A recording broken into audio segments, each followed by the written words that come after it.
बड़े लोगों का क्रोध, बड़े लोगों का गुस्सा, बड़े लोगों का ये दुर्व्यवहार, ये क्रोध नहीं है, ये वरदान है। जिसके जीवन में ये नहीं आया उसने अपना जीवन व्यर्थ गवा दिया। क्रोधापि देवेन वरेण तुल्यम, वही बात यहां परीक्षित कह रहे हैं। बोले गुरुमुख ये मत कहो 7 दिन में मरने का श्राप मुझे लगा है, मुझे तो आशीर्वाद मिला है। और कैसा आशीर्वाद देखो, श्राप को आशीर्वाद माना तो आशीर्वाद ही बन गया। आज तक इस आशीर्वाद का साक्षी पूरा विश्व लेता है भागवत सुन करके, ये आशीर्वाद ही तो था। परीक्षित जी ने अगर उसको श्राप ही माना होता ना तो वो श्राप ही बन गया होता, लेकिन परीक्षित जी ने उसको स्वीकार किया एक आशीर्वाद के रूप में। ऐसी बंधुओं जीवन में कैसी भी स्थिति आवे, विपरीत भी आवे ना, उसको भी भगवत कृपा मानो तो विपरीत स्थिति विपरीत नहीं रहेगी, वो कृपा ही बन जाएगी ठाकुर जी की। आप सकारात्मक बुद्धि से जियो तो सही। हमारे साथ ऐसा हो गया, हमारे परिवार में ऐसा हो गया, मत बोलो ये सब। आप उसको गलत मानोगे तो वो गलत है, लेकिन आप सोचो कि चलो ये गलत हुआ, कोई बात नहीं, ठाकुर जी की कोई और इच्छा होगी, शायद कुछ मंगल करना होगा। आप ऐसा मानेंगे, जैसे ही मानेंगे तुरंत आप देखना कि वो आपको प्रसाद जैसी दिखने लगेगी वो स्थिति। ये मैंने अनुभव किया अपने जीवन में। आप लोग मुझसे भी बड़े हो उम्र में, कई लोग, मेरा तो इतना अनुभव नहीं, पर इतने दिनों में भी जो अनुभव हुआ उसको मैं साझा करूं तो ऐसा ही है कि आप विपरीत स्थिति को भी ऐसा मान लो कि ये ठाकुर जी की इच्छा है, शायद ये मेरा निर्माण इसी से होगा, तो हो ही जाएगा। लेकिन आप उसको गलत नकारात्मक रूप से लोगे कि ये क्या कर दिया भगवान ने, सब गलत कर दिया, ये तो गलत ही हो जाएगा वो। राजा परीक्षित को 7 दिन में मरने का श्राप लगा, लेकिन उन्होंने मुस्कुरा करके वरदान मान करके उसको स्वीकार किया। अपने पुत्र जन्मेजय को राज्य गद्दी पर बिठाया इंद्रप्रस्थ के, और स्वयं आ गए कहां, इसी नगर में। और भ्रमण करते हुए सुखतीर्थ गंगा के तट पर जैसे ही पहुंचे, असंख्य संत बैठे थे वहां पर। सबसे जाकर के राजा परीक्षित ने कहा कि भगवान जल्दी मरने वाले की मुक्ति का उपाय बताइए।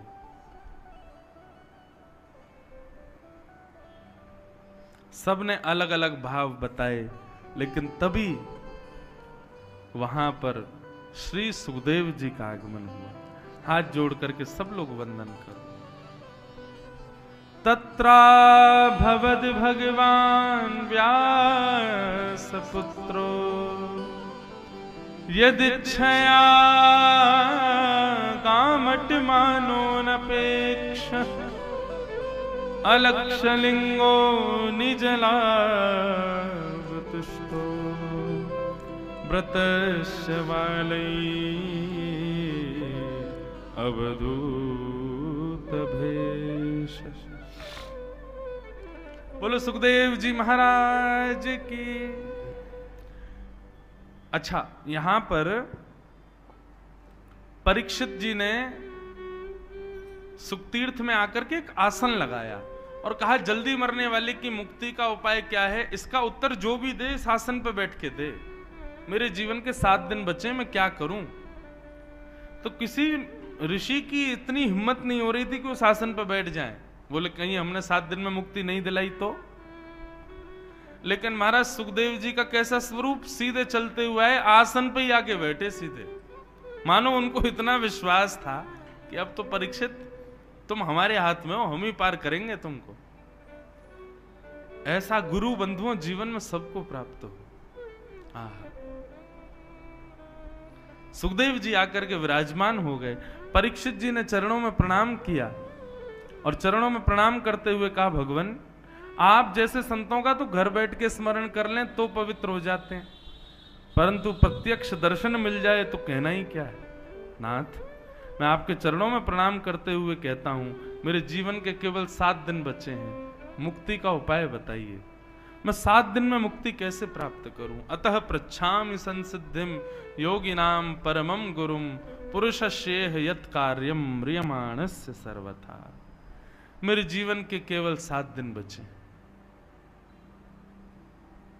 और परीक्षित के इस भाव को सुन करके श्री अब सुखदेव जी यहां से बोलना प्रारंभ करते हैं।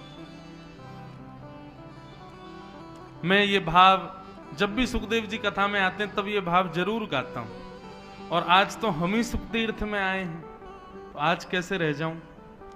जिनकी शरण से आज मेरा जीवन है, जिनकी शरण से आज मेरी कथा से कितनों का जीवन चल रहा है, कितनों की कथा से कितनों का जीवन चल रहा है, ऐसे शरणागत वत्सल श्री सुखदेव जी को हम यही कहते हैं, तेरी शरण में आके मैं धन्य हो गया,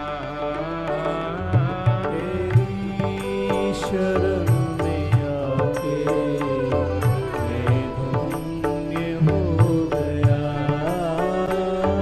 तेरी शरण में आके मैं धन्य हो गया,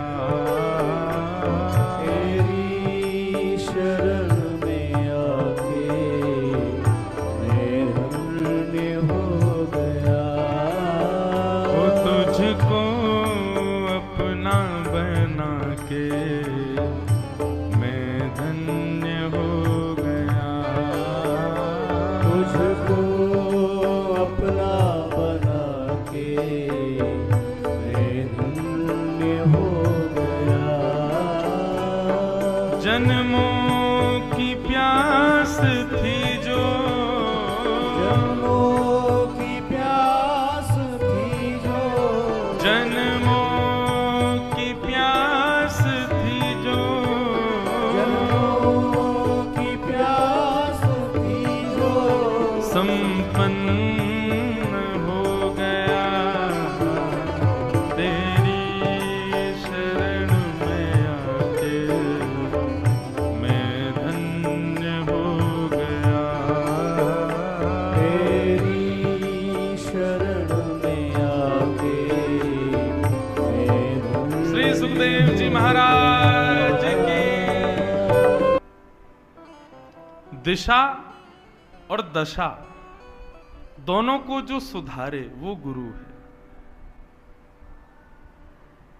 अनंत गुरुओं की ऐसी कथाएं आती हैं जिन्होंने अपने वचनामृत से, कल ही मैंने बताई थी, अंगुलीमाल को बुद्ध भगवान ने केवल एक बात कही और उसी से अंगुलीमाल का जीवन बदल गया।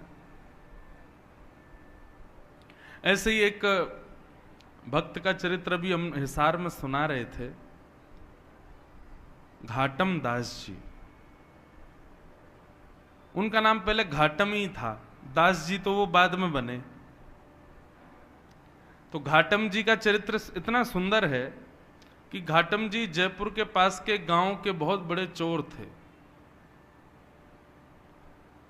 और उनका ये पुश्तैनी काम था। दादा परदादा परदादा सब चोर ही थे, वो भी चोर थे।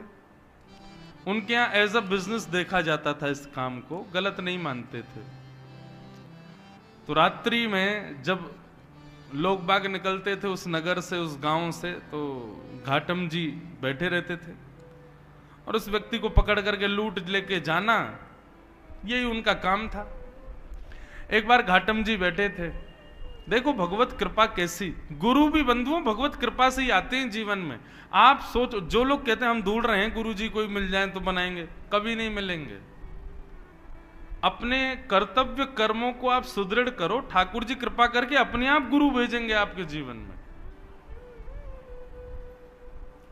घाटम दास जी का कोई पूर्व संचित कर्म ऐसा रहा होगा जिससे उनको, एक दिन रात्रि चोरी करने के लिए जंगल में बैठे थे तो एक गुरुजी आए, एक संत आ गए। संत ने आकर के घाटम दास जी को जब देखा, ए भाई इतनी रात में तुम क्या कर रहे हो? संत भेष देख करके घाटम दास जी ने उनका हरण तो कुछ नहीं किया, बोले संत इनसे क्या लूं? बोले महाराज जी आपसे क्या छुपाऊं, चोर हूं मैं, चोरी करता हूं। संत बोले काम तो अच्छा नहीं है। बोले कि महाराज आपके लिए अच्छा नहीं होगा, पर हमारे तो घर परिवार शतकों से इसी से चल रहे हैं। हमारे दादा परदादा परदादा हम सब चोरी थे, मैं भी चोर हूं। अभी मैं कल परसों से अपने बेटा को भी लाऊंगा, उसको भी सिखाऊंगा, उसको भी सीखना तो है भाई, हमारा पुश्तैनी काम है। संत बोले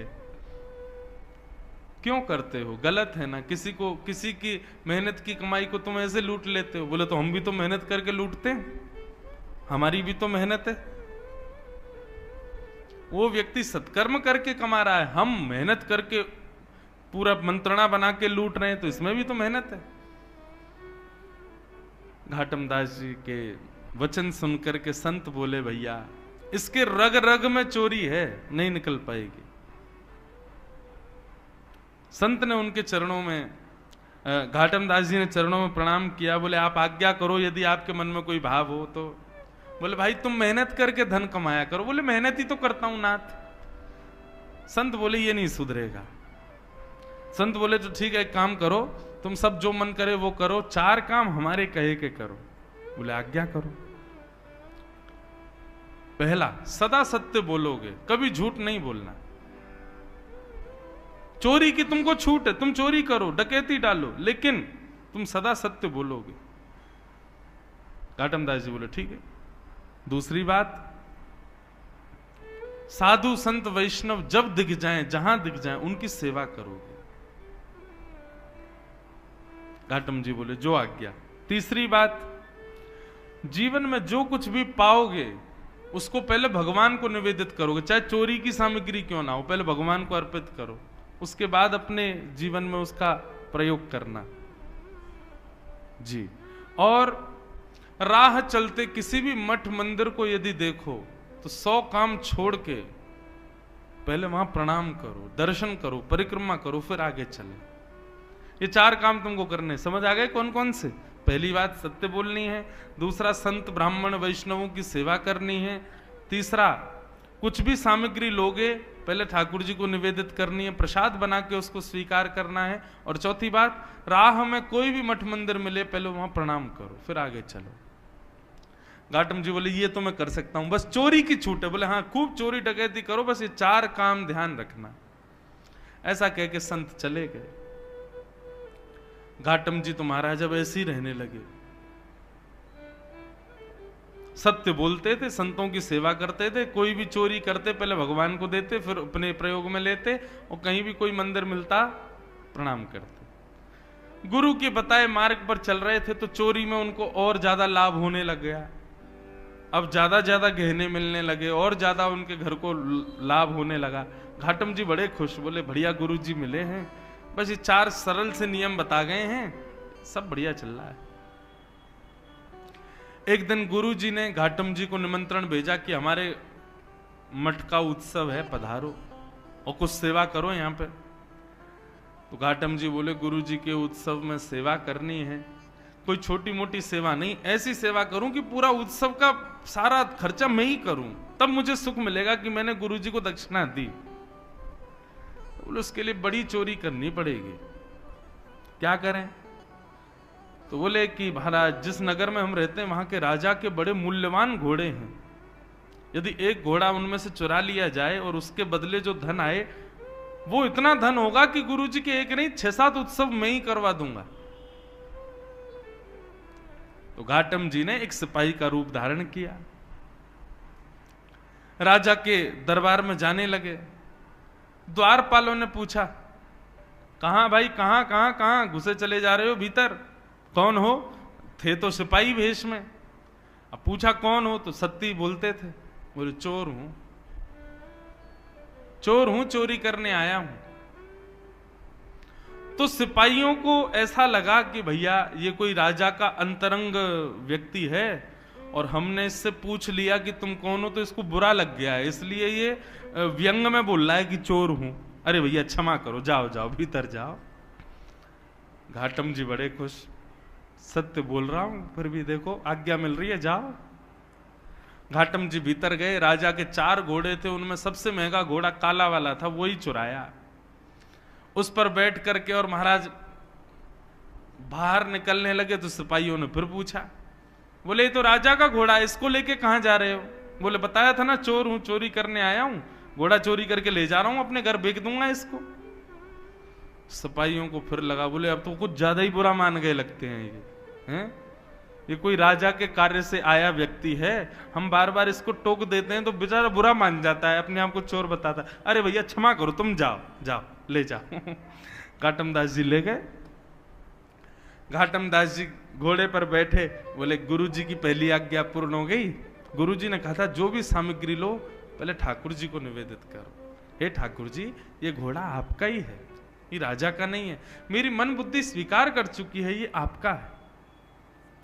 ऐसा कह करके जा रहे थे। अब राजा को कहीं निकलना था, उसने अपने घोड़े बुलाए। किसी ने आके बताया, बोले एक काला वाला घोड़ा तो है ही नहीं महाराज। पूछा गया तो सिपाहियों ने बताया, बोले एक व्यक्ति आया था वो लेके चला गया। पूरी बात बताई, बोले उसने बताया भी था मैं चोर हूं।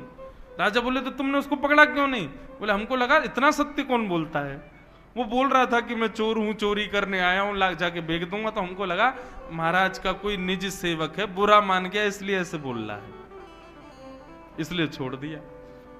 जाओ पकड़ो, ज्यादा दूर नहीं गया होगा। सैनिक दौड़े पीछे।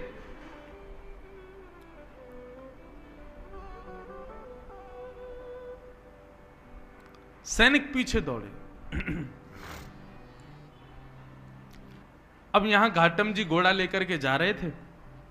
रास्ते में ही एक मंदिर मिल गया और मंदिर में पूजा सेवा चल रही थी।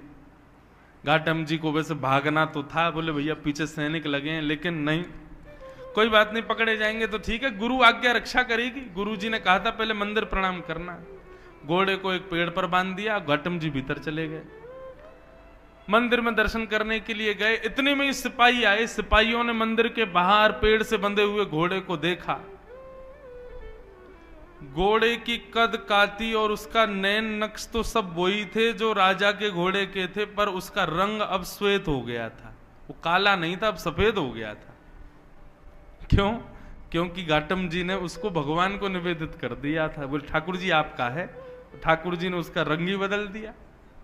बोले राजा का तो काला था, भगवान का तो सफेद है। सैनिक गए महाराज, सैनिक सब घेर के खड़े थे। घाटम जी अंदर से मंदिर से पूजा पाठ करके परिक्रमा करके बाहर आए, देखा सैनिक खड़े। सैनिकों ने पूछा, हाँ भाई ये घोड़ा किसका है? राम जी का। सत्य बोल रहे हैं, मैंने तो निवेदित कर दिया उनको। बोले तुम राजा के यहां से चुरा के लाए हो ना इसको? बोले हाँ ये बात सत्य कि राजा के यहां से चुराया, पर मैंने अब ये ठाकुर जी को दे दिया है, अब ये ठाकुर जी का है। तो क्या बकवास करते हो? और ये काला था, ये गोरा कैसे हो गया? बोले वो तो मैं भी सोच रहा हूं कि ये गोरा कैसे हुआ। मुझे ऐसा लगता है राम जी को गोरे घोड़े पसंद होंगे, इसलिए उन्होंने इसको गोरा कर दिया। सैनिकों के दिमाग में बात ही नहीं घुस रही घाटम की। बोले बोल क्या रहा है?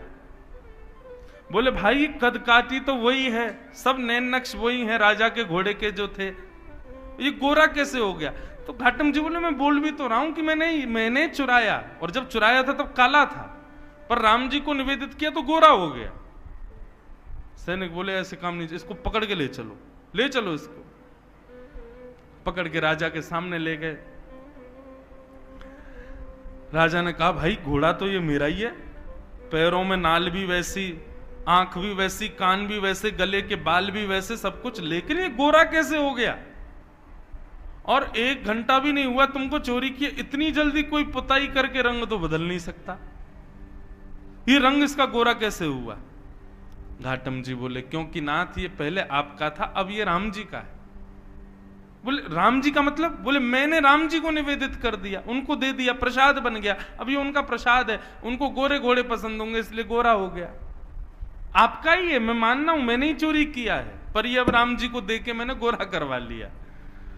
राजा का भी सर घूमने लगा। बोले ये कैसा व्यक्ति है, क्या बोल रहा है?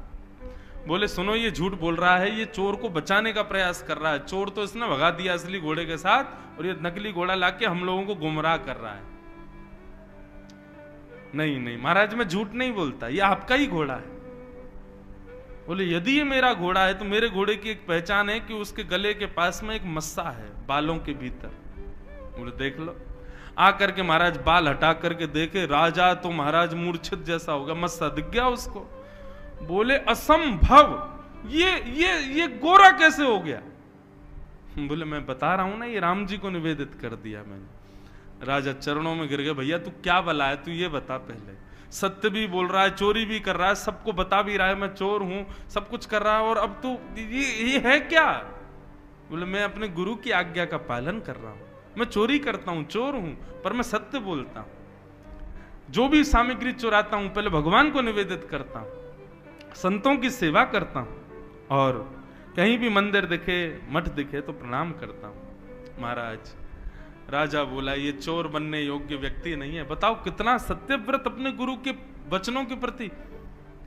बोले महाराज आपकी आज्ञा हो तो आज से आप हमारे राजगुरु, अब आपको चोरी नहीं करनी है, आप हमारे इस राज शासन के गुरु के रूप में विराजमान हो जाओ।